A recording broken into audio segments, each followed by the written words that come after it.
ரசிகர்களே, கடந்த காலத்தை பத்தி சிலர் பேசும் பொழுது உலகம் இன்னும் அன்பானதா, சிம்பிளா, நியாயமா இருந்தா எவ்வளவு நல்லா இருக்கும் அப்படின்னு சொல்லி பெருமூச்சு விடுவாங்க.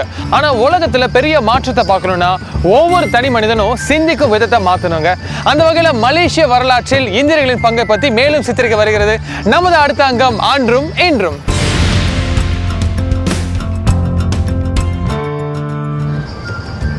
ரசிகர்களே, உங்களுக்காக ஒரு குட்டி கதை. ஒரு ரயில் விபத்துல அந்த ரயில் ஓட்டுநரை தவிர மற்றவங்க எல்லாரும் இறந்துட்டாங்களாம். சரி, என்னதான் நடந்தது அப்படின்னு விசாரிக்கிறதுக்காக ஒரு சில அதிகாரிகள் வந்தாங்க. அந்த அதிகாரிகள் ரயில் ஓட்டுநர் என்ன கேட்டாங்கன்னா, இந்த விபத்துக்கு யாரு காரணம் அப்படின்னு கேட்டாங்களாம். அதுக்கு அந்த ரயில் ஓட்டுநர் என்ன சொன்னாருன்னா, ரயில் தண்டவாளத்துல ஒருத்தர் நடந்து வந்தாங்க, அவன் தாங்க காரணம் அப்படின்னு சொன்னாராம். அதுக்கு அந்த அதிகாரிகள் கேட்டாங்களா, நீங்க ஒருத்தர் இடிச்சுட்டு மற்றவங்க எல்லாத்தையும் காப்பாத்திருக்கலாமா அப்படின்னு. அதுக்கு ரயில் ஓட்டுநர் என்ன சொன்னாருன்னா, நானும் அதை தாங்க பண்ணேன், அவரை நோக்கி வேகமா ரயில கொண்டு போனேன், ஆனா கிட்ட போனதும் அவன் தண்டவாளத்தை விட்டு விலகிட்டாங்க, ஆனா நான் விடுவேனா, ரயில தண்டவாளத்துல இறக்கி கிட்ட போய் அவர் இடிச்சுட்டாங்க, மத்தபடி மத்த சாவுக்கு நான் காரணம் இல்லைங்க அப்படின்னு சொன்னாரா. ஆக நீங்க மேலும் சிரிக்க சிந்திக்க வருகிறது அடுத்த அங்கம் குப்பன் சுப்பன்.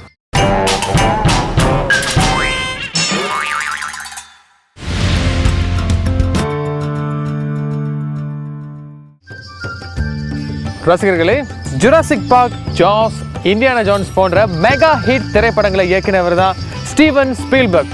அவருக்கு சினிமாவை பாடமா படிக்கணும்னு ரொம்ப ஆசை.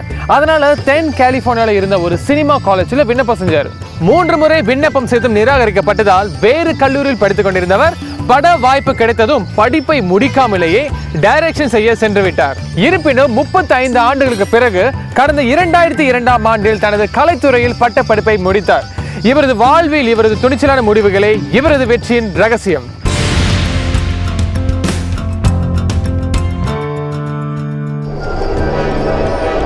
ரசிகர்களே, ஒரு சிறப்பான திட்டமிட்ட வாழ்க்கை வாழ்வதற்கு நாம எடுக்கிற முடிவுகளும் தான் காரணமா இருக்கு. அந்த வகையில நம்ம வாழ்க்கையில் ஏற்படுற ஒவ்வொரு பிரச்சனைக்கும் நாம தான் காரணம், அதற்கான தீர்வும் நாம தான். இதை பத்தி இன்னும் விரிவாக சொல்ல நமது அடுத்த அங்கம் பிரச்சனையும் தீர்வும்.